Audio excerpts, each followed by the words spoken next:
They're going hot now? Yeah. All right. Next time. We'll do it next time, Sean Tubbs. Sean Tubbs and Neil Williamson in the house. Friday Media Roundtable.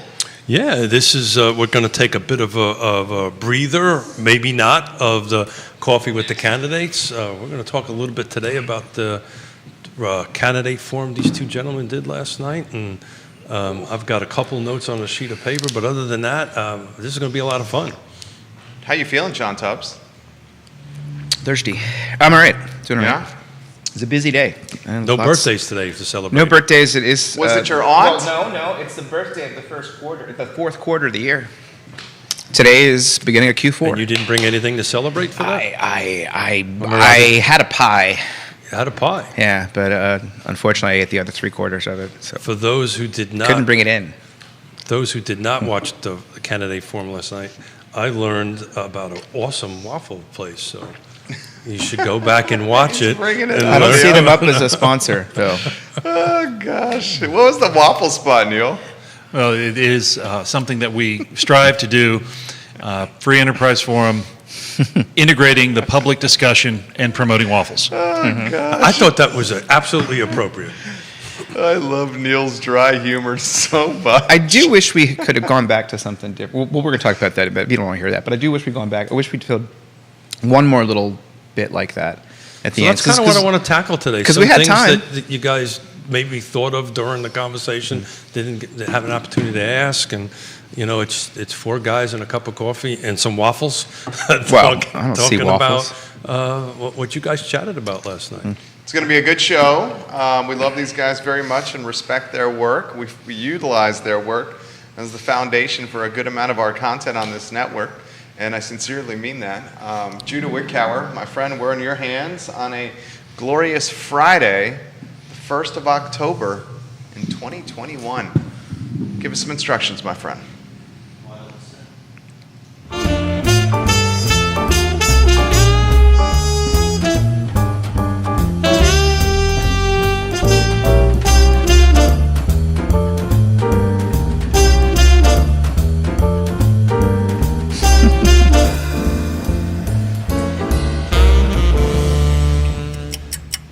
Good Friday morning, guys. My name is Jerry Miller, and welcome to Real Talk, an insider's guide to real estate, life, and the pursuit of happiness. We are live in Charlottesville, across the Commonwealth, the country, and the world on the I Love Seville network. Today's show is presented by Yes Realty Partners. Yes Realty Partners, and the very distinguished Keith Smith and the very dynamic Yona Smith, making an incredibly positive impact in this community. Of course, we'll give some props to our newest partner, Shenandoah Joe's. That's right. And Dave Fafara. I was hoping, my friend, for a little Shenandoah Joe's on Preston Avenue. That chuckle over there is from the distinguished gentleman, Keith Smith, who is drinking Coffee. some Shenandoah Shenandoah Joe's Joe coffee. Good morning, my friend. I had my physical this morning at 8 o'clock and went and got my cup of coffee from Joe's. Well, you're looking sharp. Thank and you. I hope healthy. We'll find out after the blood work. Okay. We'll see how that goes. We Well, hope- when you get to a certain age, you'll know what a physical means, and I'm glad I'm done with it and having a cup of coffee. That's all I got to say. There you go. Two friends of the program sitting to my stage left, and that's Sean Tubbs Left. and Neil Right. Williamson. Sean Tubbs looking dapper and sharp. How are you, Mr. Tubbs? I'm looking dapper and sharp. I have to give you compliments. That was a nice jacket you wore last night at the. Yes, I wore that to my 30th high school reunion this past weekend, and people kept coming up to me thinking I was a couch. So, It has that whole patch thing on the elbows. yeah, it's like nice 70s corduroy. Where did you get that jacket? I'm afraid In the to ask that 70s. question.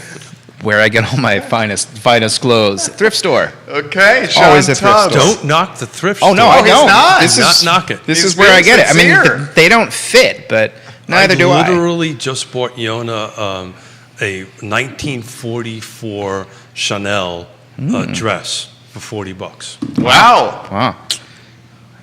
So I buy Yona's all dresses, just to let you know. That's a wanna- steal right there. It was excellent. Thank you for letting us know that, Keith. And I didn't even mention the word waffle yet. Can we welcome our friend Yeah, Neil sure, Williamson sure. to the program, the president of the Free Enterprise Forum. He's the president of Town Crier Productions. Neil, que pasa? How are you? I am well. I'm looking forward. We are now in October. There's two things I really love about October. Can I guess? Go ahead. I'm going to say I know Neil well, fairly well. Wine from Well Hung, football, and some brisk weather at Green Hills Golf Club. All good things. Number one is October is Virginia Wine Month. Okay, We love okay. that.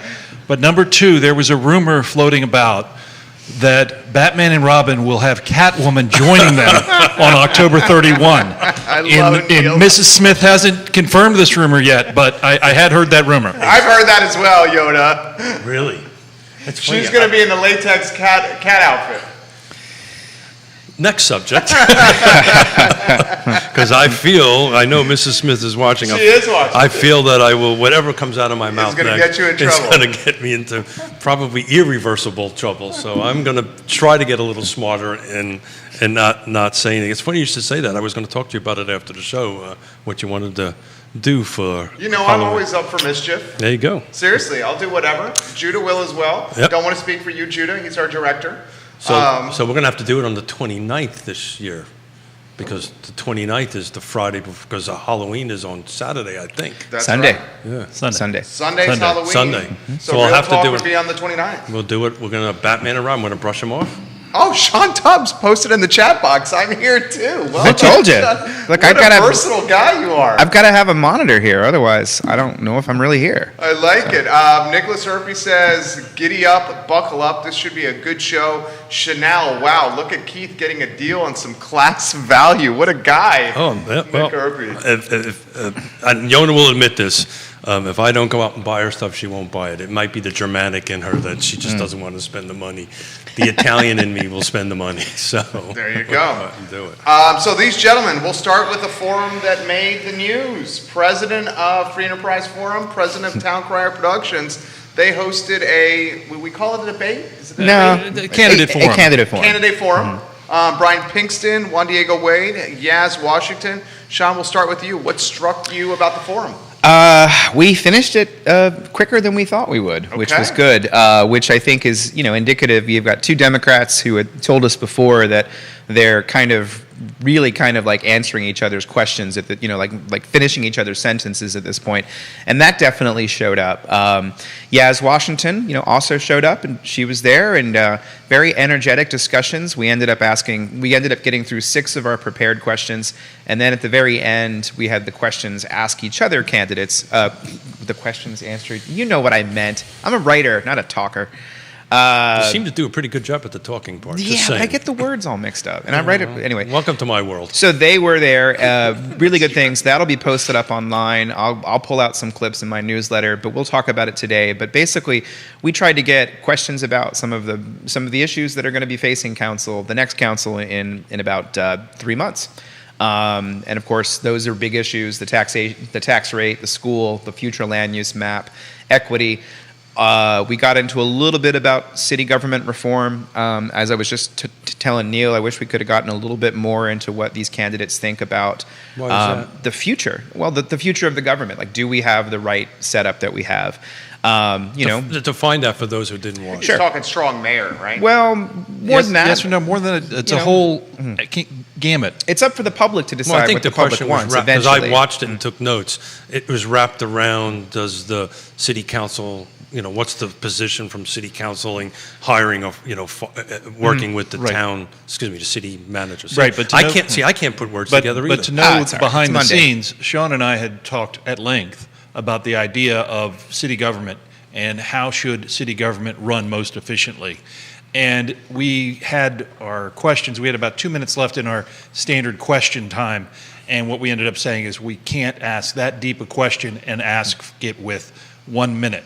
One of the things that folks, when they see the forum, you'll see me shuffling papers and letting people know there's 1 minute, and then making sure we're asking the questions in the right order, and then asking the questions. And Mr. Tubbs here just had to ask the questions. Which was great. But I also do believe I also wrote the questions There's as that. well. So there is that. Sean, Neil, you asked some questions, buddy. I was watching. But I think, it's interesting because I think that, Neil and I have been doing this now since 2005, putting on forums in this community through various different forums and different jobs.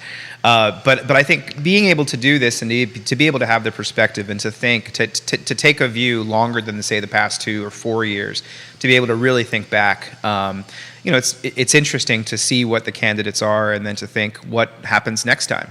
When there's 3, but that's in 2 years. So on the 15th. That's a big one. Very much so. But I guess, but it was a good forum, and we'll have it posted sometime soon. If people, I think it was the 3rd of the 3 that have been had so far. The Sierra Club had one a couple of weeks ago, and the Senior Statesman had one.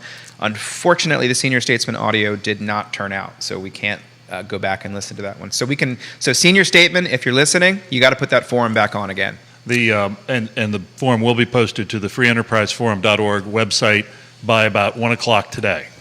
If you go under podcasts, you click on that button and you'll have an opportunity to click on the forum. We're currently trimming down some of the edges of the production. We're in post-production right now. As they said in Indiana Jones, top people are working on it.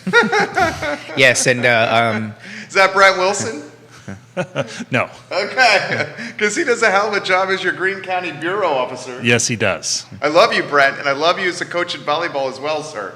I think Neil just takes off one hat and puts on another hat and starts his post-production. If we only knew, right? well, I've been just to give Neil some credit. I think in terms of the hats, he was wearing 2 last night. He just mentioned that he was keeping time at the same time, and that's a no lot of easy work. task. That's not an easy task to yeah. do. And I think that the more of these, the other thing is that this was the first one that I have seen or done in person since the pandemic. So that was also, it was really nice to be in, well, it wasn't much of a crowd. We had 2 people in the audience, which was 3? Max. Oh yeah, well, he's a reporter. I mean, it's like, all right, 3 people in the audience. But Max, the you're a nice good thing, reporter. the nice thing Don't you about think I should get the Batman and Robin outfit? I think these 2 guys. I love these guys. Oh no, I've got my need to- costume. I love these guys. I've only got 1 costume for the rest of my life. There you go. the thing of it is that one of the things about being in person is you can see body language. Sure. And that is something that I think is lost on Zoom. Sure. So I encourage folks to watch it with the idea of paying attention to the body language, not just me being angry at Sean, but the idea of how the candidates relate to each other as they're answering questions, because it does tell you something about the people. Well, what did you learn? Why don't we start there? What did you learn about body language yesterday? He brought it up. He's answering. Okay, nice sidestep on that one. What did you learn about body language? Well, I found that it was interesting when questions were being answered. Some of the candidates were very interested in the answers, and some of the candidates were thinking maybe they were off camera, and they were utilizing that off time to either look something up on their phone or be focused on something other than the candidate answering the question.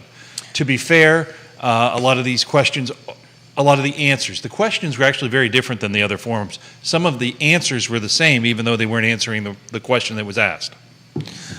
So, as we all do a lot of Zooms nowadays, and I can see that because I watched it, and you could feel that they thought they maybe were not on camera, and so when you're particularly with 3 people in the audience, it's kind of hard to get the audience feel for it. But I kind of want to turn around a little bit. I kind of want to ask what questions or things that you wanted to talk about that you didn't have time to talk about it, because Juan Diego and Brian are going to sit in those 2 seats on the 15th of this month, and I'm love to take some notes and some things that I know Neil will always chime in and ask questions. Sean, you do too during the show, but what didn't you ask that you wish you did? Well, I think that the number one question for me is regional reform and how the 2 regions should work together. We didn't ask the question, for instance, the population of Albemarle is expected to rise. The cities is as well, but of course we have a weird situation with the census count this year. that's a whole other story. But really, that question, a little piece of breaking news for this community. So it was announced that Albemarle Police Chief Ron Lance is retiring sometime next year. So one of the questions is, are there opportunities for the two communities to work together? How are they working together? And does council know what's happening? Just a place where this kind of turns up is in our fire rescue service. There was a work session a couple weeks ago. If you're not noticing, our fire rescue service all across the region is changing. Madison County is now all professional firefighters. I believe Buckingham County is the same. So there is this trend, and the question is, when you sit in that seat as a counselor, do you understand these things and how they all fit together, and do you have enough breadth of knowledge to understand the depth of the changes that are facing this country and how we provide services? And the answer is probably not, but it's a steep learning curve. There was one time yesterday, and I'll just say this, where I got some pushback from Brian Pinkston on a question I had asked, and he says, you put 10 questions in there, and I says, well, it's a job where you're going to have to answer 100. Sure, you're going to have to answer them pretty rapid fire. Yeah. But thank you for sharing that, because in the 22nd or the 29th, I haven't set it up yet, I'm going to have one candidate from City Council and one candidate from Albemarle County for that. That was the topic of that conversation is, okay, guys, how are you going to work together? Yeah. Well, and the question really is also one of efficiencies. If the goal of government is to provide the efficient provision of government services, is it efficient having the city and county both having a full school system, for instance? It's fascinating the challenges that combining them would be. What about fire, police? All of these things are provisions, and is there a value? What is the value and what is the cost associated with having separate entities running these departments? Does a city of 10 square miles justify having a full administration for the police department? Or could it be absorbed by Albemarle Police? Now, folks don't realize that I think it was 96 that Albemarle went from being a sheriff's department, being in the law enforcement, to police function, which is a different animal. They're still the sheriff and has responsibilities. But the fact that Albemarle went to that police model, 25, 35 years ago, then would there be a possibility of consolidation, and what would be gained and what would be lost by such a consolidation? But if all those consolidations happen, then what's left?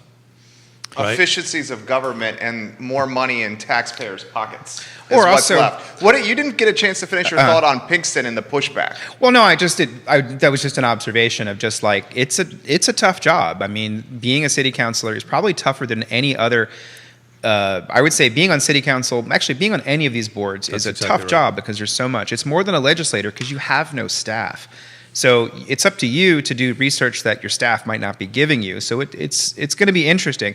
But just to go back to that idea, because you mentioned something just a second ago about what happens after consolidation, Virginia is the only state in the nation where cities and counties are separate. So something here is a fun. I mean, so we just have a new planning director who's coming from a different community, just from a different state, from Massachusetts.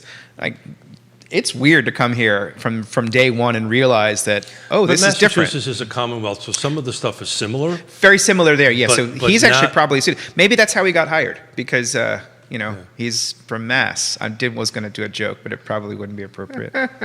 Sean, But- you can do a joke. I if you'd like. can't do a joke, but We promise we'll laugh, even if it's yeah. not funny. But I would say no. I think it's. But I mean, I think I have the laugh track oh, somewhere good. here. Excellent. For Sean Tubbs. Go ahead, my friend. no. But I think that's it, and I think that's certainly the role I have. I don't know if I have. I think I have I'm paying my mortgage, so I think I have a job.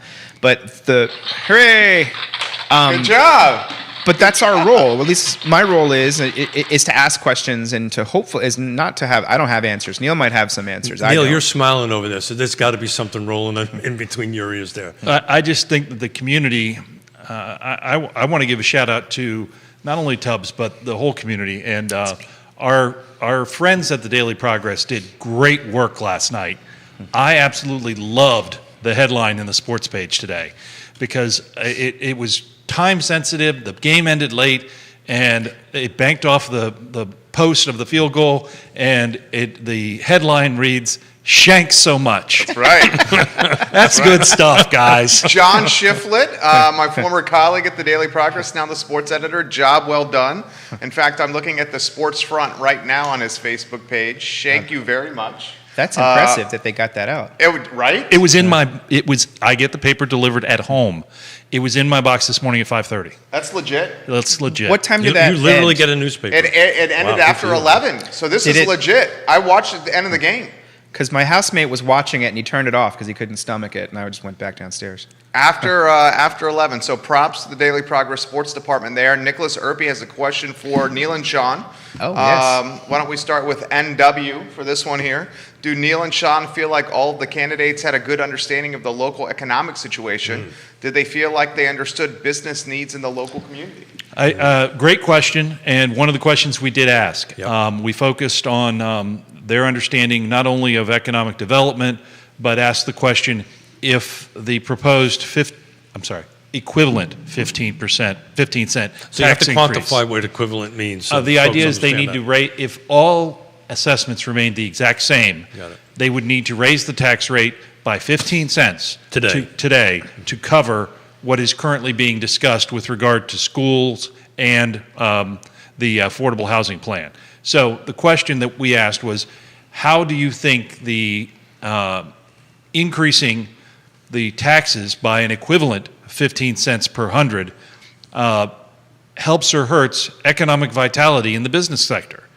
And I will tell you, I've received calls from property owners, prominent property owners, that are very concerned about this. Sure. I believe all the candidates, well, no, as Washington said, that would be the last thing I'd want to do. She was very interested in the legislative idea of a 1 cent sales tax that could generate, I think it was $10 million is what she had said, that needs legislative approval. Doing the math, the legislature meets in January. That usually gets to March. The governor would have to sign it. That would be April. You already have your budget. Yeah. So it was kind of an aside of some other way to fund it. But I think Juan Diego Wade and Brian Pinkston both spoke to the idea of the government supporting businesses, especially through the COVID grants and other things. And I will say, around this region, governments were rather nimble, supporting things like tents outside for closing parking to allow folks to have outside seating. Those were all clever ideas to help businesses go forward. Maybe this wonderful idea of open container, a little on the Is that downtown. Dad? It's on hold, I would say. Yeah, I would A anticipate. good way to say it's on It's on hold, hold. but it'll On come back. ice. So maybe what, Q1, Q2 next year as it gets a little warmer? I think it's going to take a lot more. Well, for that particular thing, I think it So will why take don't we a lot of quantify support. what we're talking about, Talking folks? about the beer garden Thank on you. the downtown mall. Or it could be other places. But yes, I mean, I think that the idea of this designated outdoor refreshment area was floated and then was sort of Kiboshed by it a doesn't. couple folks on council. A majority were skeptical. Yes. I think I would say. However, there is a wine garden open this weekend, tomorrow, at the Fried Chicken Festival in Gordonsville. Oh, Yeah. So there'll be 5 Jeez. wineries there. What one of them would be? I believe Well Hung Vineyard will be there. When, what can you do for dinner after this festival? There if you were go. still hungry. There You you could go to Well Hung, the restaurant. Or the Ice House. I mean, Yeah. Or take a little further down to Patch Brewery. have Patch a beer. Brewery. So Gordonsville is the place to be this Saturday. We love I would Gordonsville. I would agree with that. Bring a designated driver. There you go. If I could get back to Nick's question for just a Please. second, I don't think anybody really understands the full extent of this economy, and I think that's sort of the really interesting story here is that there's a lot of story to tell here. I believe this week, yesterday, I mean the bio sector in this community, for instance. I think there's a lot that just flies under the radar or just exists in its silos. A couple things are happening in the next couple weeks. Seville BioHub is having their Seville BioHub days this week to sort of promote the industry. There's over 65 companies. There's a lot happening here, and I think that story is waiting to be told.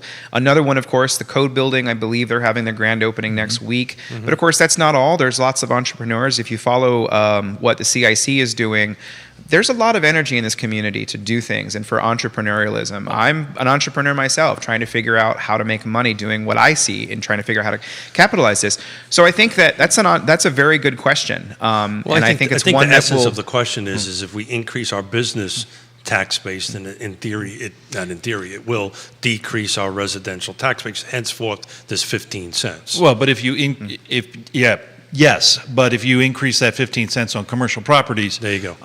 I don't know about the Miller organization, but others would likely pass along that increase to their tenants. Our tenants. Our rents go up 4.75% every year, my friend. Yeah. Unfortunately, it's the tenants that bear the brunt of the increased tax exposure. And you know what? That leads to tenant turnover, and then it leads to new bodies coming into the building. I am definitely not a huge fan of the tax increases when it's associated with real estate, because it's often the most marginalized that get left with this added exposure. Would Right, you but agree also with your that? businesses get challenged. I would agree with both of those statements, but it was an interesting comment that one of the candidates made yesterday, which I actually noted down. Well, maybe the tax assessments will go up, and the reason it was interesting to me of note, I took actually account of how many times the word affordable housing, or the two words of affordable housing, was used. With the exception of one or two answers, that word was used multiple times in each thing. So, you kind of, to me, my brain kind of goes, well, hold it. If we're talking about affordable housing, on the other hand, you're kind of talking about raising tax assessments. The two values don't kind of go together. Well, I have to channel my inner Tim Holbert, who famously told local body, former president, CEO of the Chamber of Commerce, right. who said, how are you making housing more affordable by making it more expensive? Yeah. and one of the factors Bravo. that is said, so Mayor Walker has said that her support would have, well, her support now, but a lot of it is contingent on the tax relief projects, but that still takes out a lot of money off the table at the same time. So it's once you start carving out those exceptions, you're not going to get as much money. You're raising taxes to pay. And I think that you have to be careful with that, because again, a lot of it is, we've had 5 city managers now in the last 4 years. We have had a staff overturning, and these details, they get lost, and and I think that's Institutional memory. The institutional memory totally goes away, Very quickly. and that's kind of what I'm hoping I can continue to do for this community, is to be part of that, but just to remind people of things that happened back in the past. You're doing that. Because, well, I think, so I think that, because again, even if that sales tax referendum, so if the General Assembly, and it is a big if it allows the county, the city to levy that tax, that would be a referendum in November, and it still has to pass. And tax increase referendums rarely pass. Yep. Bond referendums pass. That's exactly right. Tax increase referendums rarely Explain. pass. I know why, but explain why that The happens. bond referendum is sold as, this is how you get your new school. That's exactly right. They also tell you exactly how much it will be increase of the debt burden for the locality. But I will say, in my 17 years, I think only 2 bond referendums put forward by localities that I can think of did not pass. Because it's project specific, right? Yes. It's tangible. We're going to get this is how much it's going to cost. Albemarle's last time around, they made a point to have an improvement in every voting district. That was not an accident. Sure. And I think here it's but it goes back to, will the General Assembly allow it to happen? And we could have a different General Assembly in a month, in a month and a half. The 2 words affordable housing came up literally dozens of times. Do you think any of the candidates really understand that what that means? I will. What does affordable housing even mean today? Correct. It's a tricky word. I mean, I don't know if it's a good word, but I mean, it's either Cliche now, right? I don't think it means different things to different people. There's a federal definition, Right, sure. the housing and urban definition, which is so broad at 80% of the area median income. You're missing the second part of that. Well, the 30%. Yes. That's exactly so right. the ability for somebody who is at that, you're not supposed to pay more than 30% of your income towards your house. 45% if you calculate transportation costs too. So that's the definition. But of course, a lot of people are underneath that definition. So the word I always use is, you have to have some intervention to make that unit be sustainable to be built, for one thing, and to remain below market, either through a subsidized or a guarantee that's backed off by a tax credit, or you're just very generous and Well, you do like we did. and you've decided as a business to just leave money on the table. But there's very few of those. But they're out there doing this for a variety of reasons now. But the thing is, if you look at the spectrum of affordable housing, you have a spectrum of income. So of course you have folks. It's not Lake Wobegon where all children are above average. The idea is you have folks in the income streams that are making 20% AMI. Well, a home purchase is not really an option for them based on that financial model. But rental market is, with subsidy and with assistance. So there's not one answer. I heard the term somewhere, silver buckshot. I don't remember who you said that. But there are many answers to We these totally questions. stole that from a very Robert Liberty. dear friend of mine, Robert Liberty. You and pretty guy much from Portland. passed it on as Keith Smith. and he said, and I have this in writing, that I'm allowed to use it as often as possible. Thank you, Robert. Thank you. But the bottom line is that the solutions to affordable housing are not monolithic. There is The not story one here is be solution. careful what you say. I might steal it and claim it as my own. Well, Janet and I giving you some props. Who dat? Janet and Ed Rapture. Rapture. Oh, hi, Oh, Janet. yeah. So, but I haven't heard an answer to my question, right? The answer to my question is: do you think they use the two words so often? Are they just using it to use it, or do they really understand the impact of the Is two it a words? buzzword to win an election? Thank No, you. I think in this case it's just you have so little time in those forums. Sure. But I think though that the community conversation that's past that, there's a lot of those conversations, and I think there's a lot to be written about the solutions too. And I think that there's money coming from the state, as you know, Keith, as the chair of the Central Virginia Regional Housing Partnership. There's a lot going on. Is it enough? That's a very good question. There's probably a lot more that can be done. But I think there was actually stuff from your meeting last week that was really interesting in terms.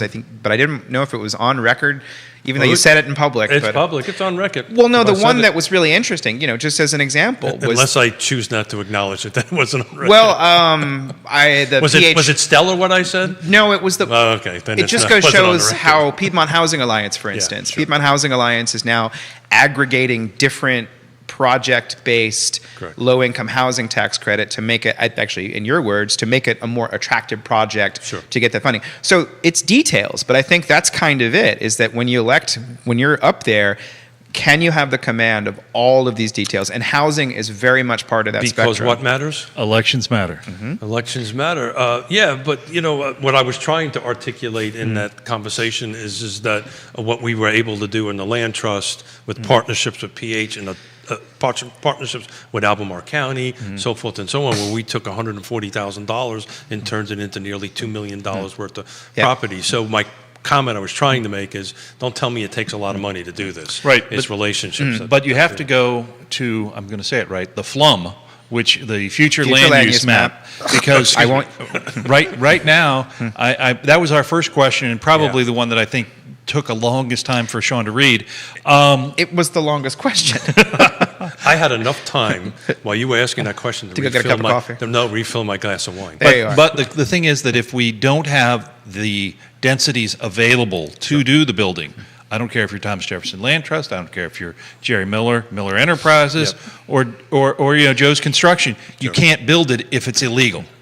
So we need to have places to build within the city, smaller And the units, county. and the county, and the urban ring, smaller units that will allow for housing affordability. Sure. But even at that, it is close to impossible without utilizing the land trust model for a private individual to build, literally construct a home at 80%, that's affordable at 80% AMI with the current land prices. Well, it's not even that. We were talking about it earlier this week about the prices of lumber, and I took a note at the time and didn't get an opportunity to say it. Lumber came down, but guess what's gone up? Anything Everything that's else. related to Yep. aluminum.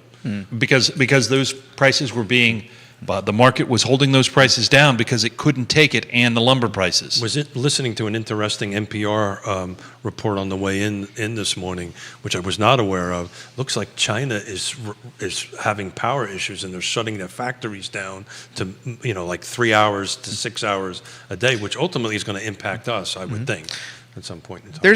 I think we're seeing a lot of ripple effects from a lot of different things as the system we've had in place and building for the last 30, 40 years is showing strains. And that's the question, is that how do they get fixed? And those could be opportunities for manufacturing here. I mean, I think the world we live in is different than the one it was, I think. And I think that there's opportunity. I'm hoping there's opportunity in that. And I do think that, just to the affordable housing question, it's my hope that housing, I think that the debate going on with the groups such as Livable Seville, which is a group that's out there, and then the other stuff, I think sometimes it's become a fight, but at the same time, the conversation's more fascinating if you don't fight. And you try to figure out, okay, well, how? So, for instance, I've been trying to figure out a way to lead tours through some of the areas that are going to be up comp planned at least, but just to see, all right, what's the reality here? What would this really look like? And I think if we can start doing that, maybe we can start to build this community up by building, as you said, better relationships. So on the 15th, one of the great things I love about doing the show is this long form format where we can dive into a question a little bit more than you guys could, because you were very restricted on time on that end of it. But part of what was exciting about today is I'm going to ask the two candidates. We're going to talk a little bit more about affordable housing than a couple of 1 minute or 2 minute answers. So thank you for sharing. Well, I'll just say, again, just to give you a plug for your stuff, the partnership stuff. I mean, I'm really interested. So my newsletter yesterday. First of all, it's not mine. Well, but you're the chair. So The Regional Housing Partnership. The Regional Not mine. Central Virginia Housing Partnership. That's the us. The you I'm saying there, I guess. Thank you. But my newsletter yesterday kind of captured a lot of stuff that happened at your September I didn't see me 22nd quoted in it, meeting. I'm just saying. You were written out. Unfortunately, you I didn't didn't make see the my cut. name, I'm You just didn't make saying. the cut. But you've got some great forums coming up. And the one that I think is really interesting, I think in February, is going to be on the religious organizations and what role churches could play. Sure. I personally, and I am maybe slightly vested in this, I'd like to know, people who know me will know this is not a joke, because it's not, but what if we could build apartment units next to a school in some way? Or on top of, which was a question we got from the public last week. Yeah. So the question is, what are the unique ways? Well, you see what PHA is doing. And I'm not saying it's a good thing or a bad thing, but look at how they're working with Park Christian Church. Look at how they're working with MACA to resurrect a project that had died. Actually, City Council. Well, they did okay. So there's a project we're working with PH and a land trust with Abundant Life. Jump in here, Neil. Well, I think I remember vividly, dates myself, 14 years ago or so, the then chair of the executive director of the planning district, Harrison Rue, was very upset when Fifth Street came forward and there was a large shopping center without apartments on top of them. Oh, this was the Fifth Street extended. Yeah. The question became one of, no one will finance it. You couldn't get financing for a commercial project with apartments above it. Now, if you are financing with bonds and you want to do that to increase your housing stock, what is stopping you? So I was really interested in Yaz Washington's answer, and I believe it was the answer to a first rather lengthy question from Mr. Tubbs. She brought up Kim's Market. Was it your first It was actually the long question that Sean Yeah. gave, 35 seconds, I believe it was. Yeah. Yes. And so, as anybody who watches the show, I know I've been passionate about Kim's Market and trying to do something to it. And the vision is exactly as you just outlined. It's zoned for it. You can easily do that. You can put commercial below. You can put apartments above it. It's right next to a bus line. Walking distance to UVA. It's the entry point into a historic corridor, an African-American corridor. That's exactly right. It's in shambles right now. It's not in shambles. Shambles it's is a actually bit much. It's been fixed up. It's being What are you used, talking about? Right now, it's being Kim's? used. Yeah, right now it's being used. I couldn't disagree with you. I toured it but a it's couple being weeks used. ago. I couldn't. But you can't say it's shambles because it's being used as a construction staging Being ground used for by a somebody else. subcontractor of UVA. Yeah. As their Charlottesville headquarters. They're based out of So Harrisonburg. it has a Exactly. big chain link fence around it. So in other You words, can't it's saving see them through it. costs so they don't have to drag You're gonna let everything me from speak, one Mr. place to the Tubbs, other. so you No. can- okay. No, I'm not. Got it. No, but I mean, but also that's a temporary situation. So if there was a project to do it, first you got to acquire the lands. Maybe those conversations are going on now. Well, Mr. Tubbs, if you I'm let looking me for a finish wink. speaking, I would. Looking for a wink. Is They're there a not, wink? they're not happening now because the widow who owns the property has an unrealistic price for this piece of land and this And it has a- dilapidated structure. Is that fair? It has a 4 in front of it. Yeah, right. And, And it should have. It should have a 1 to Right. somewhere. But isn't to that a the 2. market? Yeah. Ask what you will. She has property rights. If she chooses to sell it at wherever she wants, that's right. I do not disagree with that at all. What I was trying to do is put a bow on what Neil was saying, but Mr. Tubbs wouldn't let me finish. That's my job. Have you had this conversation prior to the show with my wife? Yeah. No. I That didn't may- buy her a dress, if that's what you're asking. So size 0, by the way. So the reality of it is, in order for this to happen, I was trying to play off of what Neil was saying. This is going to require a plethora of people involved in it, to include the government, right? To include the city. The city has to take a progressive role in this. He knows thing. this Well, but at property the same inside and time, out. but at I've the been same for 4 time, years. I mean, folks, for 4 years, I've been banging this drum on this, and if I could write With Chris. if I could write a $4 million check for that, I would do it. but you'd have to but it has to get in line between all the other projects. Friendship Court, which has $10 million, Neil's hands going like this, so which has 10, I and see then it out of my peripheral not vision. to mention the public housing sites. I mean, that's where and your he's city not dollars Italian, are. so he must be really excited. I have to say that part of this conversation draws back to a conversation Jerry had yesterday. Oh. And talking about how people react. And I think Yeah. governments are much more, and communities are much more like Generation Z, whereby you don't give a mandate, you have to get them to buy in. So you exactly have right. to have the collaborative thing. And so I think the idea, I remember Sean and I walked, this would be 10 years ago, we walked that Cherry Avenue corridor with the Charlottesville Planning Commission. And 7 years ago, okay, it's still, you know. I know. I Was that the Planning Commission or the Thomas Jefferson Planning It was the Commission? planning it was commission planning before It was they a plan- hired us to Yeah, go it was a and do planning it, yeah. commission field trip, and you could. It was very helpful to see what open spaces were available, but there was a need for that community to be engaged in that conversation, because if it's not, it doesn't happen. I don't care Amen. what check you write. And I think that's kind of what I mean is that I don't disagree. It's like that could be a fantastic project. And I think that if a consortium of people come together to make it happen, that'd be great.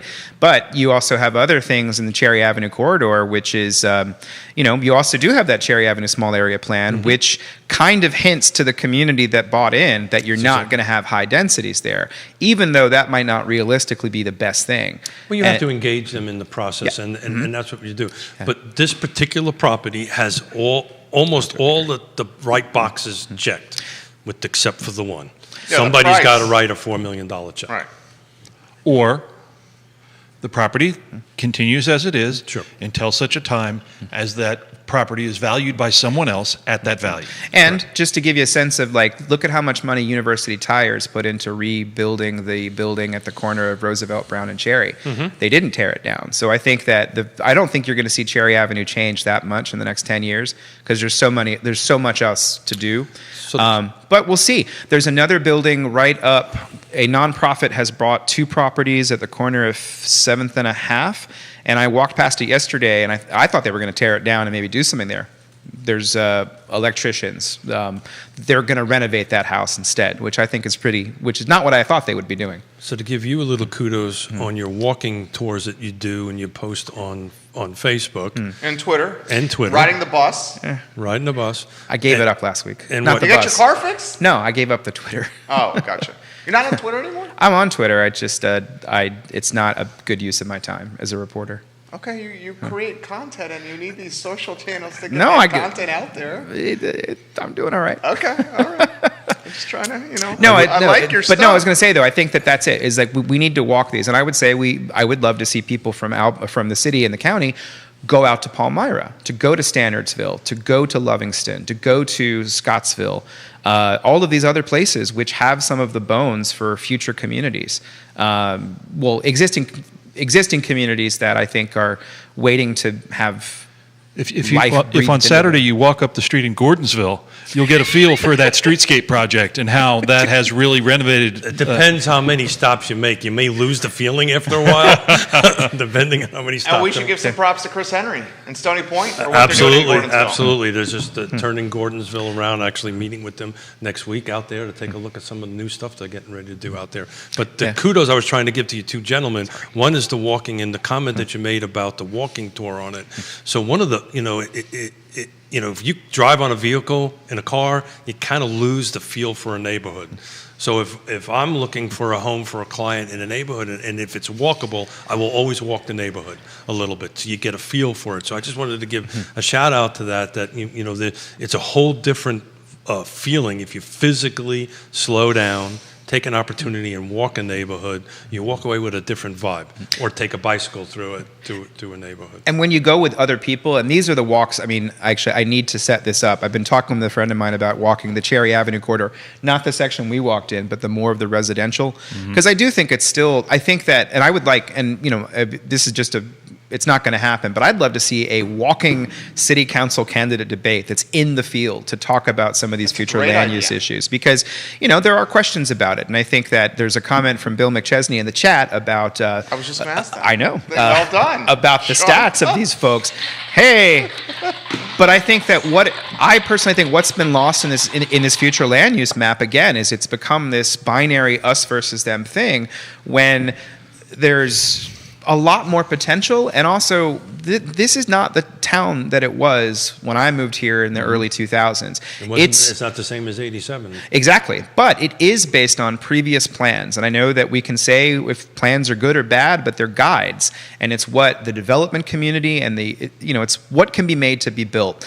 The RST development was approved since we last talked by the Board of Supervisors, 5-1 vote, which was, and the one vote was Sheila Pistol Kirtley. That's her district. Yeah. And which I think is interesting there. But of course, it's I don't have a problem with B voting no when she's representing the district, when so many of her constituents were opposed to this. I'm glad the project was pushed through. But what does the comprehensive plan say? Yeah, I mean, it does say that it's supposed to be density there, right? I mean, so I get where both sides are coming from. and what is it that matters? Elections matter. Elections There you go. matter. Elections matter. yeah. Bill's got a point for Neil and Sean, okay? And Bill McChesney, he says this opinion runs contrary to Keith's opinion here. So jump in here as well. Bill believes, and he's very engaged with local government. He watched the last planning commission meeting. There was a planning commissioner, and I'm paraphrasing for you, Bill. There's a planning commissioner in the last planning commission meeting that said, I don't want to train another city council on FLUM. Okay, and Bill says that he believes before this council was off the dais, which is what, December 31st, that FLUM will be approved. Yes, You say yes to that. I do. And in fact, we said yes last night during the So I've never said it wouldn't be from this thing. It may. I said yes before, and you disagreed with me. I did. You really? Yeah, Okay. yeah, I do. I also go to the remember that. videotape. I remember that as well. Warner Wolf. So Bill McChesney, Neil Williamson, who's a connected guy, says Thank you. yes, Thank you that for that. FLUM gets approved with this current council. Yes. I don't know. I mean, I still keep in mind I still have two Seville plans together meetings to listen to. I'm a bit behind. So to defend myself for what it's worth, that was when the mayor was still in the race. It's true. And in my opinion, at that point, I felt that she had a good chance of getting elected at that point in time. With the mayor not there, I think you guys. I think if the mayor was still in the race, she probably finishes in the second spot behind Juan and nips Brian out of there. Well, that's what we said in the beginning. You can't. It doesn't matter now. No, Pocahontas says you can't step in the same river twice. There So you Well, I understand that, but I just wanted to quantify I'm gonna use that. the comment so everybody goes back and looks at the tape. That's what I was talking about and building around. you're trying to provide context to your incorrect statement. I was trying to be a politician and walk it back. I was trying- So you are uncertain? I don't like to make predictions. It's Yeah.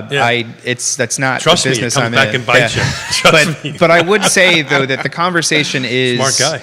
is I really my hope would be it wouldn't have been so unnecessarily divisive, because at the end of the day, if you have a city that's divided by this thing, you're still going to have the implementation talk to about do. what And really the ma- implementation is what's going to matter. That's what I'm going to say. Let's And- talk about what really matters. It's not, I mean, the FLUM or FLAM or Future land use map. whatever we're calling it. Can't do the acronym. Yeah, it's a terrible acronym. Yeah. Yeah. It's a terrible acronym. But the thing is, Second worst acronym Like- behind, RIP. yeah, Yeah. Residential Infield Project. the- What? And they're so Yeah. proud of Oh, those are dead. No, Yeah. no. In No, no, Portland, this they- is RIP Portland. in Portland. That was it. It was his joke. Thank you. Thank you. Here all day. I actually like that as well, Sean. Halloween. You got good well, humor. well played. That's right. Go ahead, Neil. Anyway, sorry to I interrupt. was trying to be serious for a fraction of a second. Well, the thing is, one of the things, our question last night was, when you get to the zoning, this new council will have the responsibility to enact the zoning code. And that is already been paid for. We have a consultant paid to do this. They did the affordable housing plan, they're doing the FLUM and the comprehensive plan update, and they've been contracted for doing the zoning rewrite. So- So it's but in that context, the question becomes, if you have residents upset about that zoning, speaking at public hearings for upzoning, how do you balance those concerns with the concerns of the non-residents, the folks that can't be there because they aren't here yet? So I'm going to go on record today on video that the FLUM, the future land use map, will get approved in this council. But I'm going to ask the question a little bit differently. So you were right. Thank you. In case I saw the look on your face. Neil, you were right. I believe I owe you some alcohol of some sort, so we will take care of that after the show. But do you think that the new zoning ordinance is going to get done during the next council member? Because we just mentioned we got 3 new seats coming up, so that means whatever happens with that really has to happen before June or July. Well, not exactly. What has to happen with that has to be enacted by December 31, 2023. I do believe that the council that is seated January 1, 2022, will vote on a zoning ordinance prior to the new council coming in 2024. Prior to the new council coming in, or prior to the election season starting? I think it's going to be an issue during the election season. Got it. That's the question I was And going to ask. it'll be discussed during the election season, and you may have lame ducks voting for the zoning ordinance. Roger. Got it. Yeah. That was the question I was trying to get to. Is this going to be the hot election item for the next cycle? Based on Oh, the who knows? timelines that I've seen for Seville Plans Together, I believe they're going to do this, try and get this done Before. really before January 2024. But I don't know for certain that they're going to be able to do that. A lot will depend upon the manner in which the new council acts together and works together, and who's the mayor. Well, that's I'm about to say, that's a suit. I can't say FLUM, but whatever it is. Oh, you can say it. I can say it? Thank It's you. a good word. Thank Just you. FLUM. not a- okay. Thank you, Sean. I was really worried about that. FLUM. The reality of it is we don't have a mayor really at the moment, right? We have a lame duck mayor until it's Well, done. I wouldn't say, I would never call her a I lame would duck. say that the mayor that we have now is more impactful and dynamic than she's ever been, because she realizes her tenure's expiring. She's mindful of her legacy, and she's trying to fast track policy before her tenure ends. Hence I the- mean, the last council meeting, Yeah. she legitimately was trying to strip power away from Chip Yeah. Boyles. And in the bottom of the 9th inning, did you guys watch that? I did. Over a 7-hour plus meeting. I did, and it is fascinating to watch and to see how the city staff, including the city attorney, needed to weigh in to make certain that things were done properly. You're speaking Dillon Rule State, and that couldn't have happened. You're talking Robert's rules. Robert's rules, Robert's as rules. well as what is in the city's charter, how a charter gets changed. That being said, the mayor is well within her rights to ask the question, hey, if we wanted to change this, how would we change it? That's That is, I think that's a great question to ask. I agree with you, but is she was it done the right way? Should it not have been added to the agenda so the other counselors were prepared for the topic and not blindsided in it at the end of a 7-hour meeting? There are always inartful moments in our lives. I've certainly had my fair share. But I think that questions sometimes can't wait for agenda preparation. Keith's working on his agenda right now for the December meeting of the Thomas Jefferson Land Trust. That's how government works. Sometimes the questions are pressing. I actually think this community and all communities need to work harder on asking hard questions. And I would I say think it was clearly within her rights to ask the question.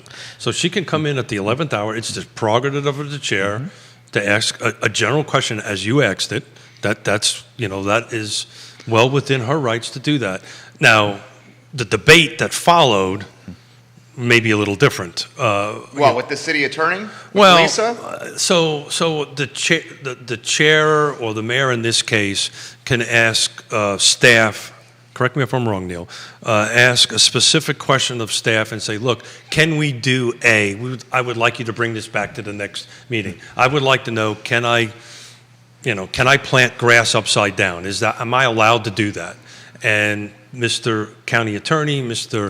or Mrs. City Attorney, City Manager, can you bring that back to us at the next meeting? But it is reasonable and rational and efficient if such a question is asked. What would it take to get that done? Well, it's going to take at least 3 votes. Well, do I task staff with a 50-hour project if there aren't 3 votes, at least 3 people interested in the answer? And Mac, let's get back to the unanswered question that we didn't ask, that I wish we could have devoted more time to. This is a question that I think is very active. Is the system of government that we have in Charlottesville the right one?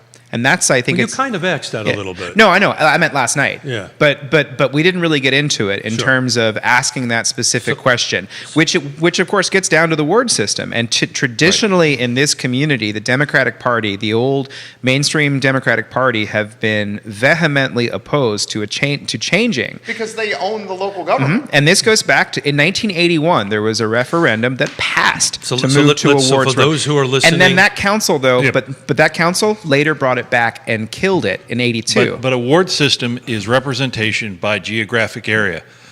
All of the city councilors are elected at large in Charlottesville.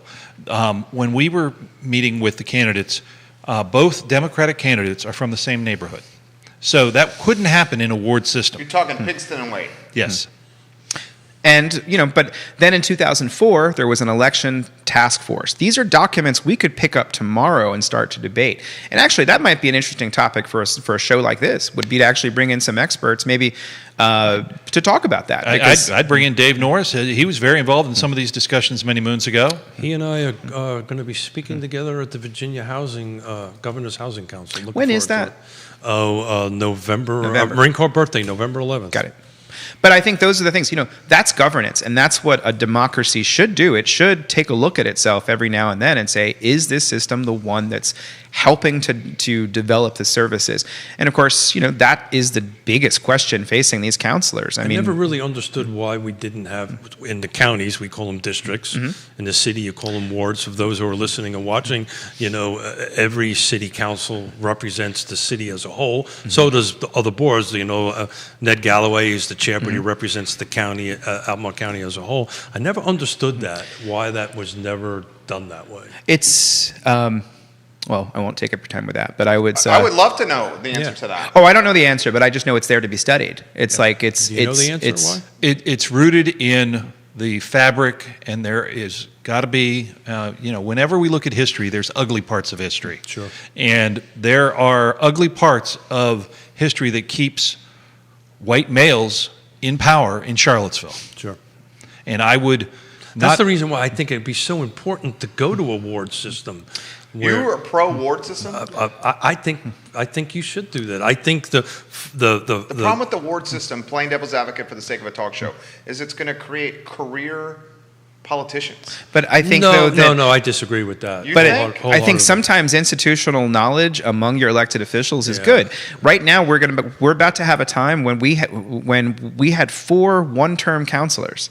4 one-term councilors. So that this goes- that puts the balance of the power in staff, Yes. which means Yeah. a lot So of this stuff goes doesn't back get to a done. comment that I've made more than once on this show that I did make on the record that I will stand by is I think these local governments should have staff members specifically I agree with that. dedicated Yeah. to that because I will tell you since 1987, I've worked with every single one of these jurisdictions, and it's a sad part when I walk into Fluvanna County and I have more institutional memory on what has happened in Fluvanna County than the staff does. Yeah, but you're than- you're an anomaly in a lot of ways Well, because that- you're so engaged. That's an This understatement. is a Yeah. show of anomalies. You're an anomaly. I don't think it was the engaged part he was talking You're about. not the traditional Fluvanna County But- citizen. but I'll the put re- it that way. You're much more engaged. I'm not normal. The challenge with having Thanks, Jerry. elected officials having staff on the local level is that it becomes fiefdoms and it becomes opportunities for graft. And Yeah. frankly, and I get the that. argument I to get justify my statement about the ward system creates the career politician.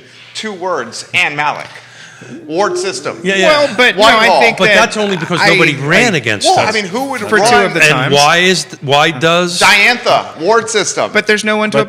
there's no opposition right now for any Albemarle County supervisor. I feel Yeah. like we're talking So over each other at the moment, but this is the reason why we came up with this collectively idea of doing this coffee with the candidates because a lot of Brought to you by Shenandoah Joe. There you go. Cheers, everybody. Is this how it's done? Is this how I got to do it to get big Yeah, I mean, sponsors? if you start it, I'm I'll make going a to Iron suggestion. Paffles just after Sean, this. just keep being yourself, bro. I'll make a suggestion. I would love to see your fantastic podcast include interviews with people.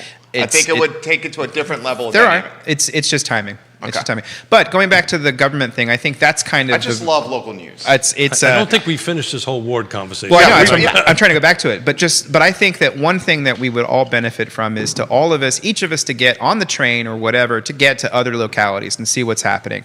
I just recently spent time at my high school reunion in Lynchburg, and they have so there I am Saturday morning, like all the kids do. I'm in the little coffee shop. It was packed, by the way. Lynchburg is hopping. Oh, yeah. And I'm sitting there doing it, and I'm looking at the city council minutes because I wanted to see how their government works. And of course, they have 7. There's 4 elected by ward, 3 elected at large. And that gives constituent service. I don't think that there's a person who represents where I live in the city, for instance, which means I don't have one counselor Right. I can call up and say, what's your way? So look, all these things always have yin and yang, right? They always cut both ways. However, how many local governments are represented by all at-large members? How many? I Do you work. have that answer?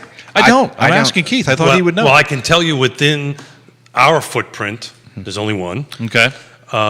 I can tell you on the other side of the mountain, there's none that I know of, and I can tell you the Town field. of Scottsville. Well, that's That's too but small, that's though. that's a town. Well, That's a one. town. Well, Yeah, and yeah. Standersville's the same way. Yeah. There's But 3. Harrisonburg, I know there's 5, but I don't know if they're ward or at large. Yeah, so I mean, with all due respect, it'd be very difficult to break Scottsville up into Sure, 'cause it's so tiny. multiple districts. So But it's an at-large. But if you can break Fluvanna up versus Albemarle. But if you can break up Washington D.C. into ward system, you certainly can break up Charlottesville into a ward system. And it's you're happened not before. fearful of the career politician in the ward system? that's just a matter of pe- I am in belief of the citizenry in agree. in Charlottesville, and I believe that when you have a career politician, Marion Barry, there will be someone else who comes up and challenges was that that person. the first time or the second time? The second time. It's Second much time. more interesting. Much after you came Set out me first. up. I was living up there that I time. literally wasn't going to let that one slide, Neil. Sorry, man.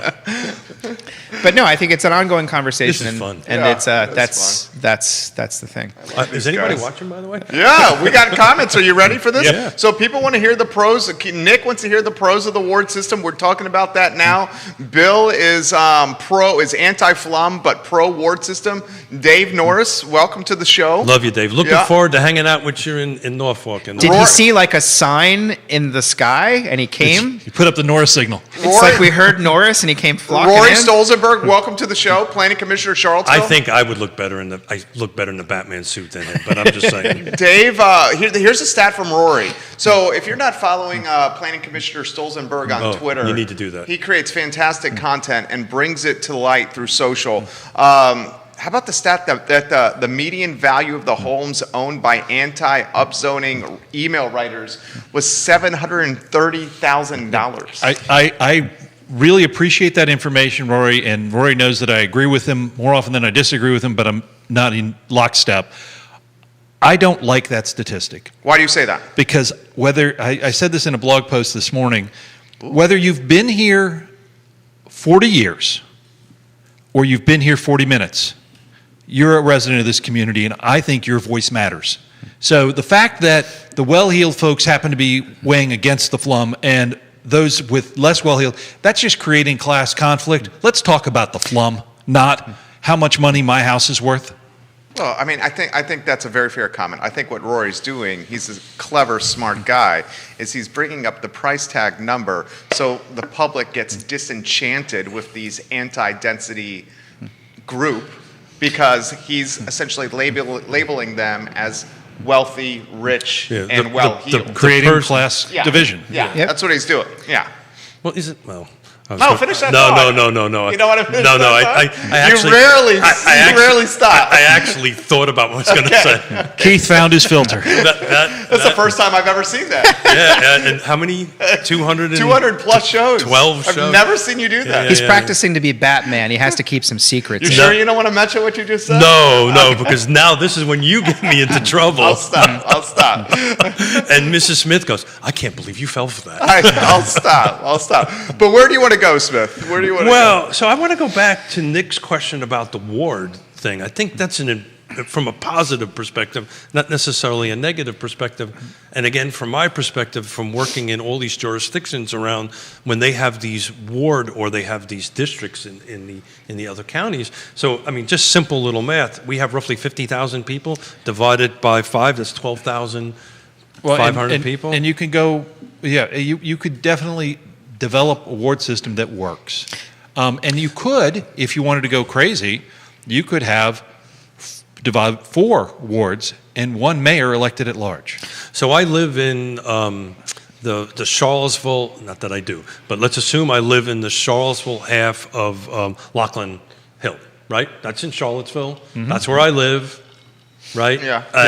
And how am I really going to understand somebody living in Fifeville, right? That's why you're pro-ward. That's why I'm pro. How am I really going to understand that? So if we end up with 2 folks out of Lachlan Hill in the Charlottesville portion of it, which is about that big, Another example is Willoughby. whatever it may be, to go to Rory's comment of the 7-something number, well, that's probably what that price point is over there. Not probably, I know that's that price point over there. How can that person really understand? By talking to the people that live in Fifeville.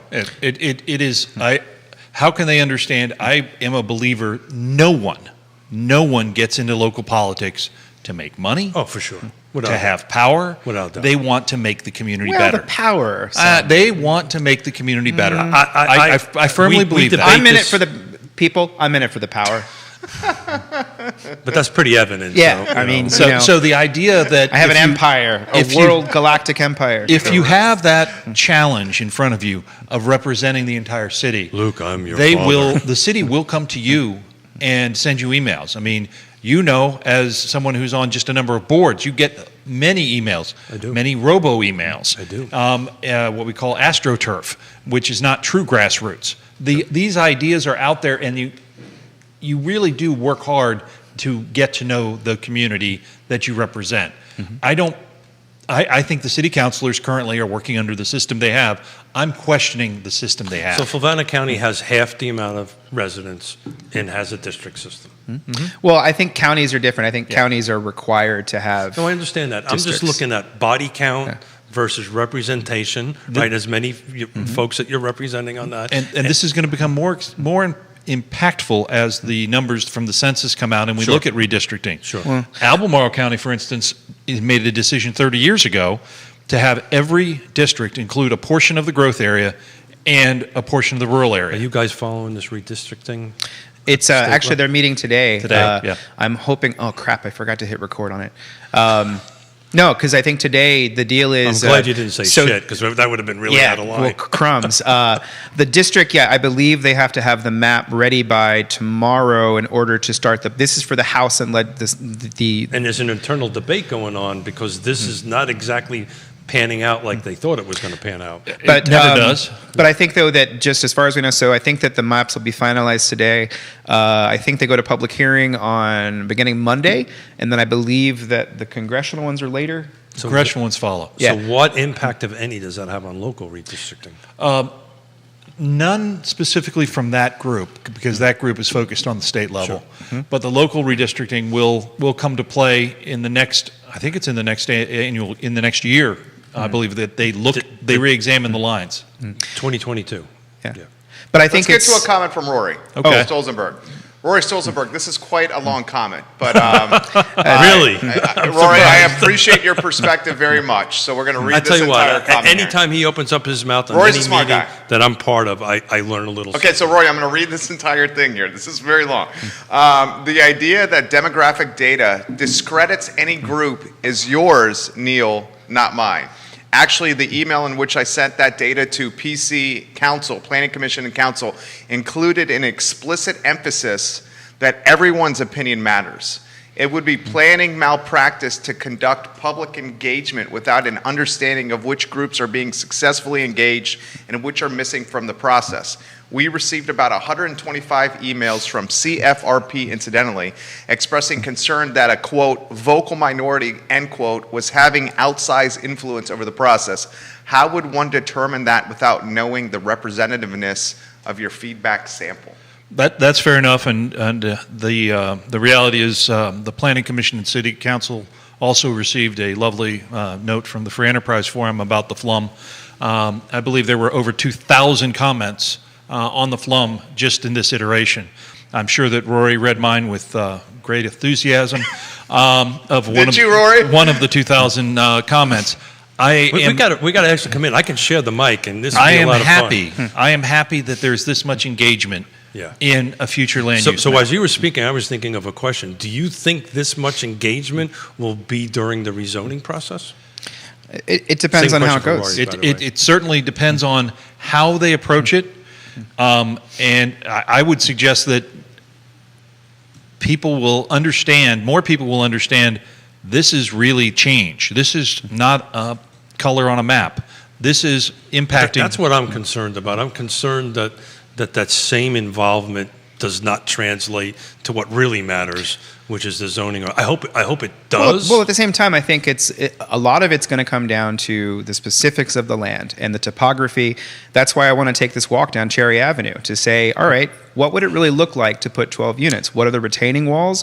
What are you going to have to do curb and gutter? It's real meat and potatoes Yeah, stuff. and so doing that in a zoning code in a community such as this, I mean, we've already done that for the last 20 years. It just takes the extra step of having to congregate the properties and go through these planned unit developments, which is where most of the density has been built in this city over the last 20 years, And 25 most years. Folks don't know there's a third portion of this, right?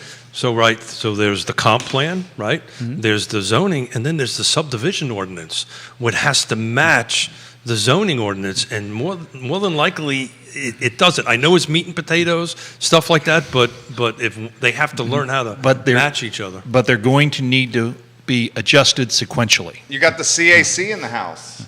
Who? One of your favorites. the Oh, I CAC. love the CAC. Oh, it's CAC. 11:28. Time to go. The Crozet Community Hey, Roy, Advisory I just Committee. real quick. Roy, thank you for chiming in. Yes. Roy Thank you Stolzenberg. for doing that, man. So this is from Mark McKinney. We had Mark McKinney on the program. Mark's I a believe sharp it was guy. Monday. Mark is a sharp guy. Ward system. This is Mark's take on the ward system. Rory, I'm curious of your take on the ward system as well. Mark McKinney from the Crozet Community Advisory Committee says this: ward system could create career politicians. That's what I said. However, I think there is more stake in the game for those elected representatives to truly represent, quote, the people, end quote, of their district. Elected officials would be forced to show what they have done that has benefited their district in order to obtain re-election. This gives challenges the opportunity to show that the incumbent has or has not done to benefit the district. Last paragraph. But do most people who vote based on what letter is in the parentheses after the candidate's name, R or D or I, and not actually based on a candidate's impact, policy, or strategic vision plan for the community. I would say most people in this town are voting based on party. But it's not just that. You disagree? I disagree. Then I how have dis- the I disagree Democrats with stayed you. in office for so long? Neil? There's been two factions of the Democratic Party in Yeah. this community for 40 years, and there still is. You're talking to what? The DSA? No. And then more traditional No, Democrats? They're Moderate? newcomers. No, if you go back and look at, well, I don't want to go too much into this right now without having the research in front of me, but there's been that. There's been the wing, of which Dave Norris was on one side, and then there's the more establishment politics. And I think that you can best look at this by going back and looking at the policy platform of the group EPIC, Equity and Progress in We Charlottesville. talked about this on the mall. Back in 2017, and I think that I think if you look at that, that shows you the political factions in Charlottesville. But you mentioned on the mall earlier this week I that said no such thing. I was never there, sir. well, no, I'm choosing my words carefully. You mentioned that Epic is kind of on the sidelines now. Well, they didn't run a candidate, unless you count Mayor Walker. They didn't run a candidate, and so in the Would you battle count of her ideas, there? they endorsed her, but I don't. But then they sort of went away after August 2017. That group sort of faded away from a thing, but it's still there because all of those folks who are on the steering committee are still very active people in this community. Jeff still Fogel. I'm sorry, I'm blanking. This is I don't have it in front of me here. But the question that was raised by Mark, which is a good one, are they voting a party line? The reality that I see in local politics goes back to Mayor Koch at New York. Oh, There's God. not a Republican or Democratic way to fill a pothole. Yep. You're doing the job or you're not. That's true for the first time they run. Once any elected official is one. Except with Koch, he didn't fill him at all. Yeah, I know. So that was a whole different He got a bridge named after him, didn't he? He did. Yeah. He did. But if after you've been elected twice, and if you're doing any constituent service, generally speaking, the seat is yours to lose. Dee Dee Smith was the other one I would throw in there. Bill says Epic elected Walker. Got Walker elected. I don't know if that's a entirely accurate. I mean, it's a way to the people of Charlottesville elected Walker, and that's the thing. She at the time had the highest number of votes of anybody until Cena the next go round. Bill Fogel, Norris, Dee Dee Smith. That's who you mentioned. Yeah. Grayson has this comment. To Neil's point, Neil, how do you say that the community just doesn't vote D, R, or I? It seems like we have a lot of Ds around here. We do, and I will point you to all of the Republican challengers for the Albemarle County Board of Supervisors and for the Charlottesville City Council. in other counties surrounding. Well, no, I think he's being facetious there. But I think, though, that- facetious. There are none. There are none. That's what he's saying. But just to take a step back from that, I think is we're at a point where politics has exhausted so many Let's people. give some props to Dave Norris on the Dave, show. thank Yeah. you, Dave. Yeah. But people are exhausted. I mean, that's a tough job. I mean, I'd I love looked to hear at if he has any comments on this. Yeah, so Dave Norris, here's what we're talking about. Would love to hear your take, Dave. We'll read it on air. Ward system in the city of Charlottesville. Should we go down the road of a ward system in the city of Charlottesville? Yes or no? The and good, why? bad, and the ugly. Yeah. But his question is right that there are a lot of D's on there. I will suggest that when I look at even an entirely Democratic board or council, I see a spectrum of political philosophies. I would agree with that.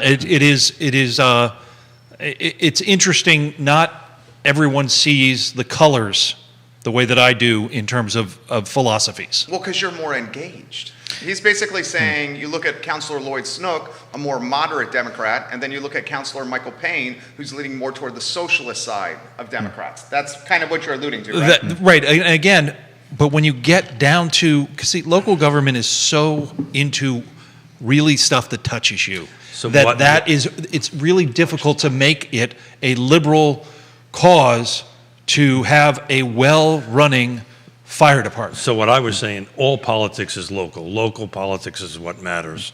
And that's where the rubber meets the road, where it affects you. That's why we have this debate. That's why we're having this debate for an hour and some odd It's fun. some I odd like you minutes. guys. is it is this fun? You're You know- having you know, fun. I'm I know you're showing having any fun. opportunity to look across He's just the wishing he table. was Hey. wearing the corduroy jacket.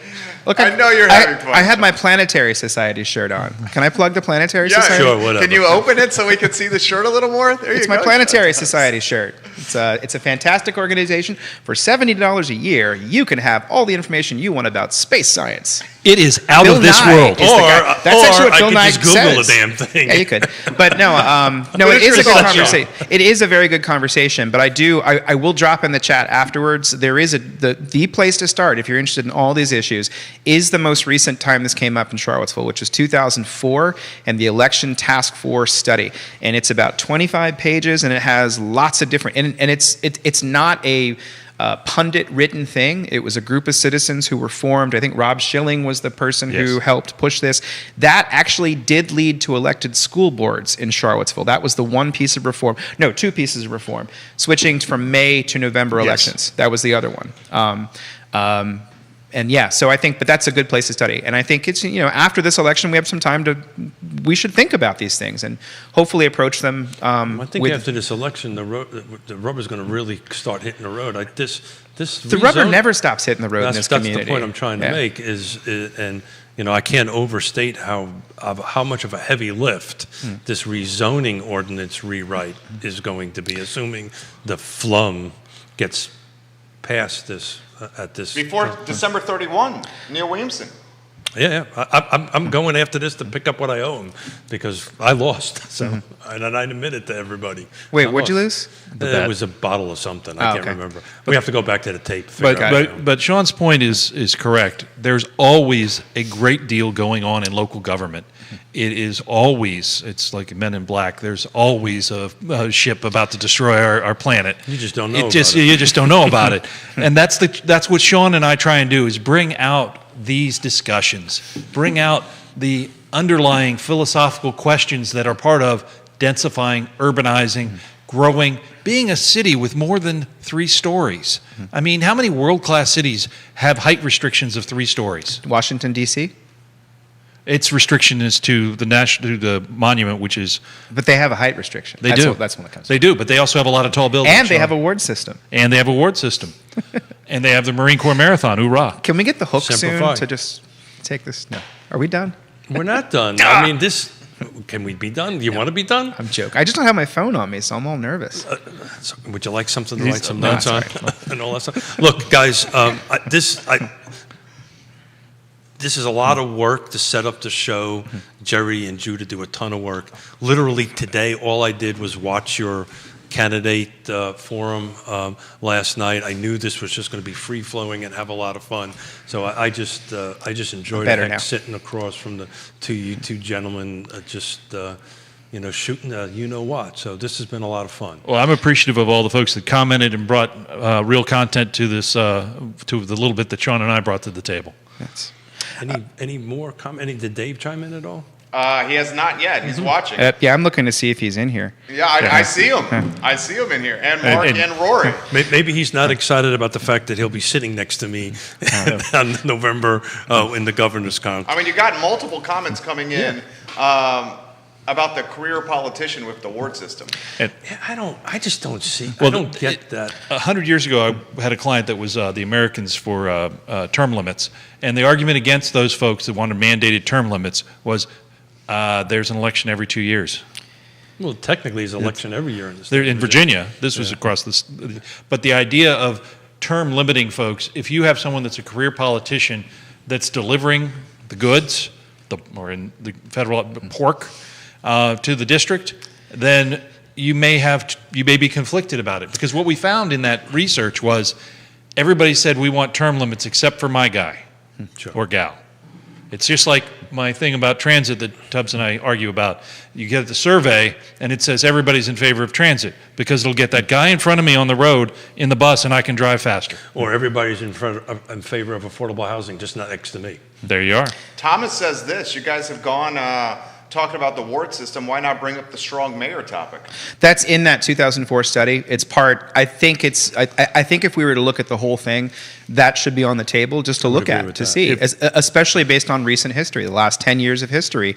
With Mayor alluded to that in the last council meeting. If you go to freeenterpriseforum.org, you can you can use the search function and look up strong voters and strong mayor, and you'll see a number of posts of the Free Enterprise Forum and what our thinking has been over the last 17 years on the topic. I know you guys are opposed to that, the Free Enterprise Forum.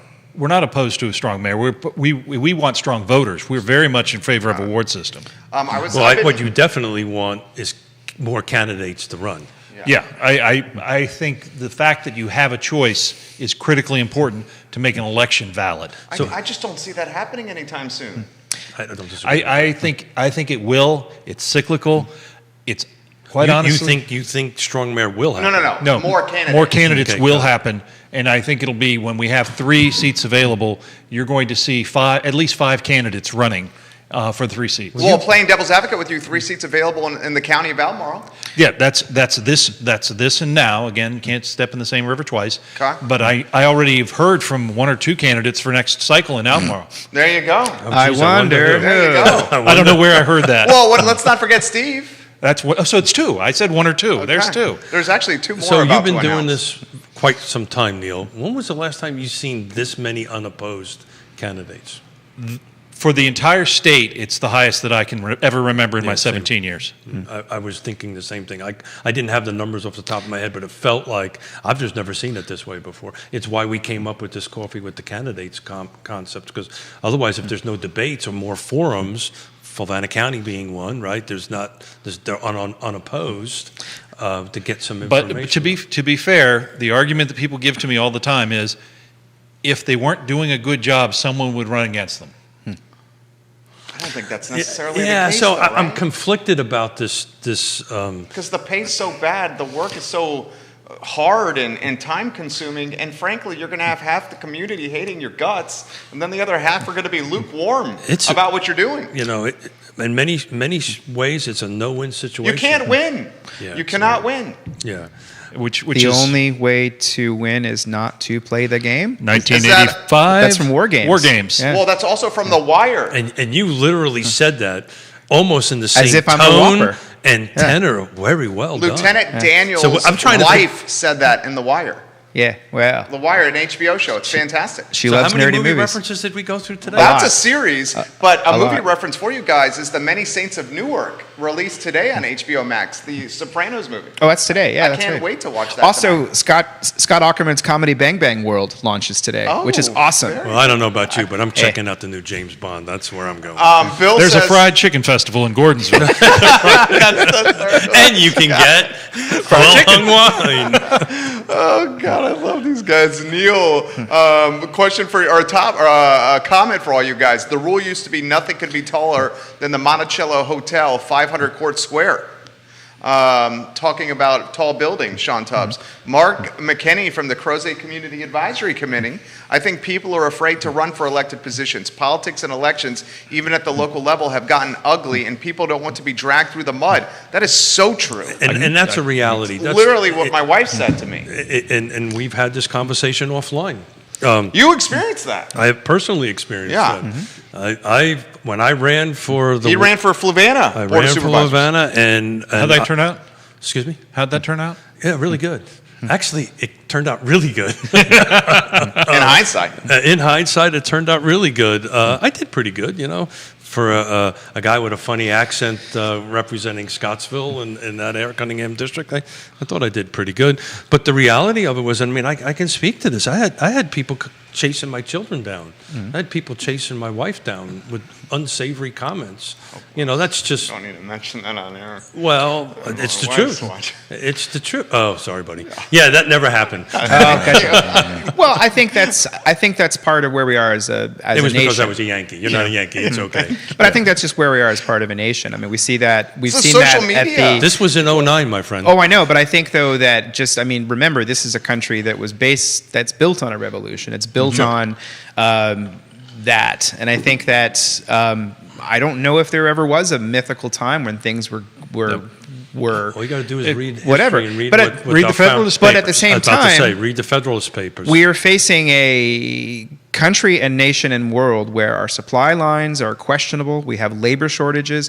People don't want to work as they used to.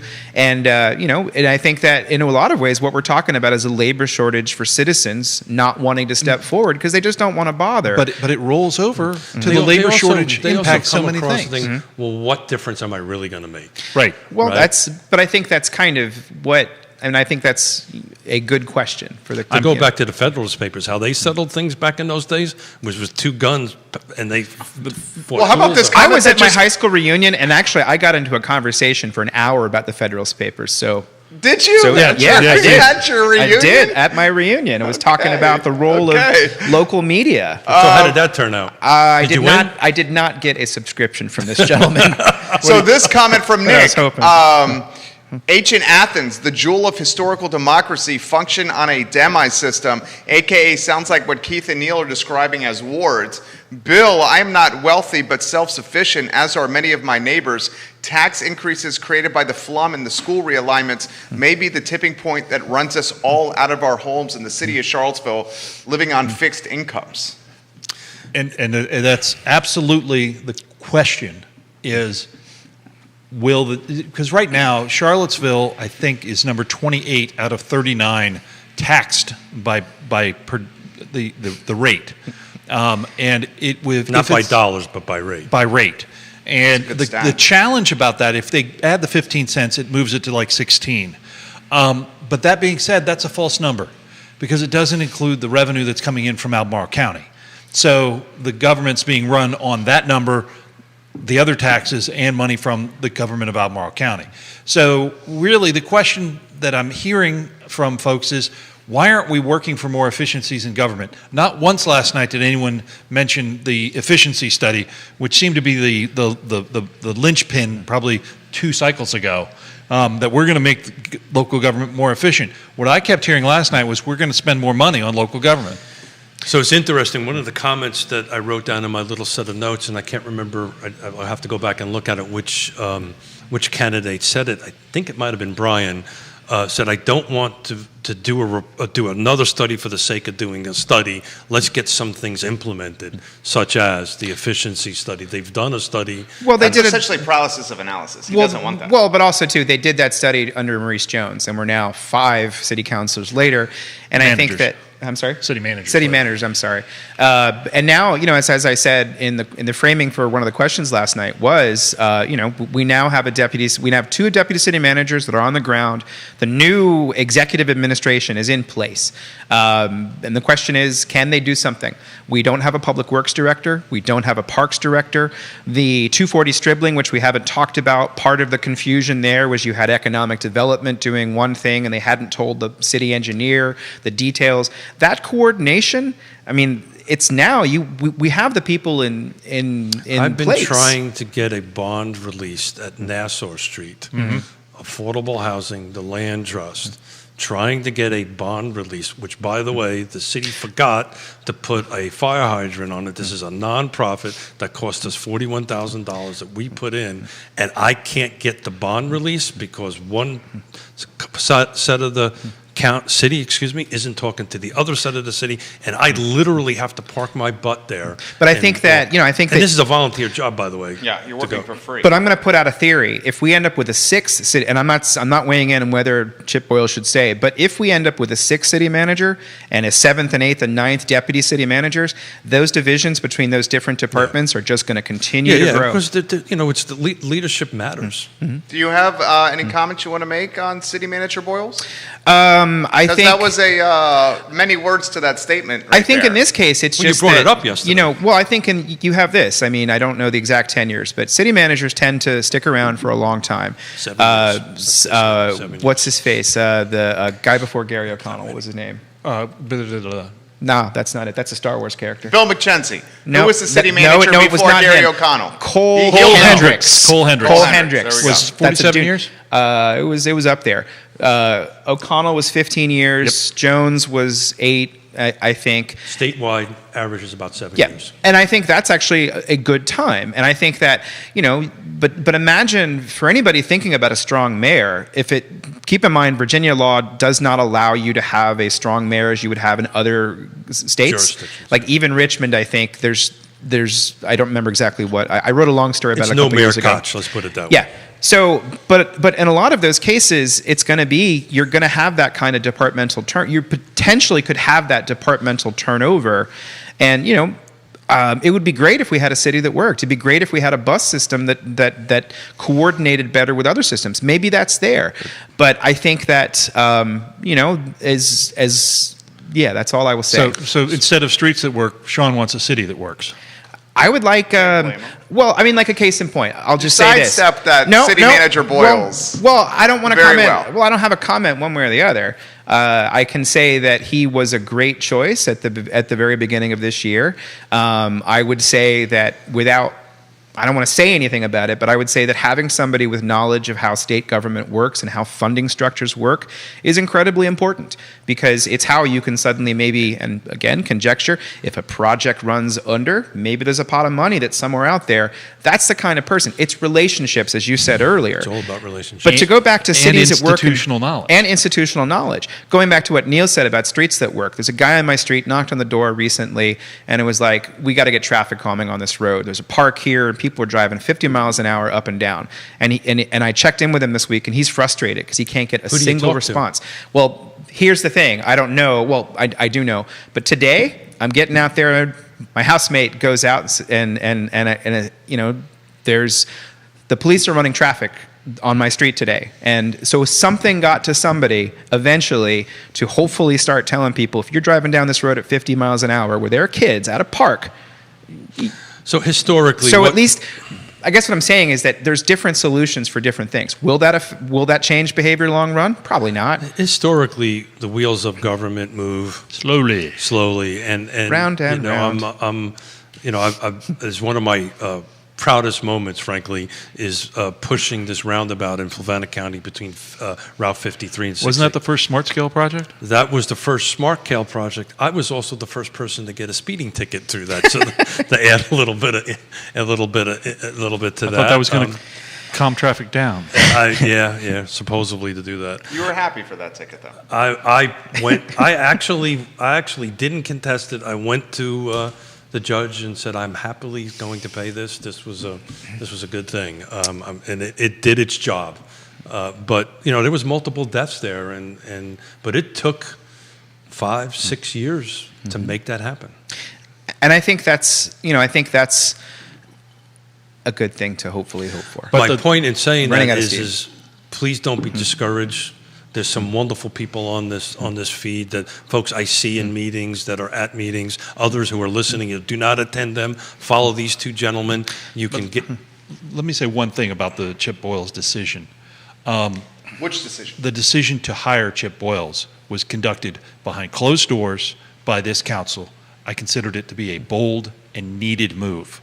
And I was surprised that this council was able to make Coalesce. that decision. To I don't know coalesce. that they coalesced. Yeah. They functionally made the decision. The stories I heard were that there may have been some disagreements there, but they made the decision and They had to moved coalesce forward. enough to make an affirmative vote. Well, they Agreed. just had to coalesce enough to get to 3. I Gotta understand count that, to but three. they had to coalesce. And they got to 4. Yeah, well, it's a closed session, and so I mean, we can speculate. We can speculate all day about a closed door, but They got the a bottom yes. line is However, they they got got a a yes, yes, they and got a they yes. put somebody in place that had institutional knowledge, Yeah. that had the temperament, and quite honestly, I can't believe wanted the job. That's the best point right there. Because Who I would have- want that job? I know Chip Boyles well, and he's worked with some of the most difficult people, including some people in this room, that I know he knows how to I think manage that's a reference process. to me. Yeah, I was trying to figure if that was me. No, It that wasn't was you, me. Sean. Yeah. That was me. He's complained about my reporting though before, so Hasn't everyone? yeah, I do all the that time. was about What me. were they complaining about? Oh, I don't remember. It was just yeah. Your reporting's great. No, I know, but sometimes. Well, anyway, I would just say if I could step into what Hey, the whole it's thing okay. is Let's get that carried away here. is that to anybody with all of these issues, have an open mind, question the things you think you know about what you're looking at. Common ground can be found when you challenge your own thing, your own thoughts, and I think that there are opportunities for that, and I think that we tend to communicate us versus them, Raiders versus the Cowboys, or whatever the football team is, and we're not. We're all in this together. And Sports? listening, yeah. listening, Sean, reminds me that idea of take yourself out of yourself. And anyone who's involved in these discussions isn't involved in these discussions really to fight generally.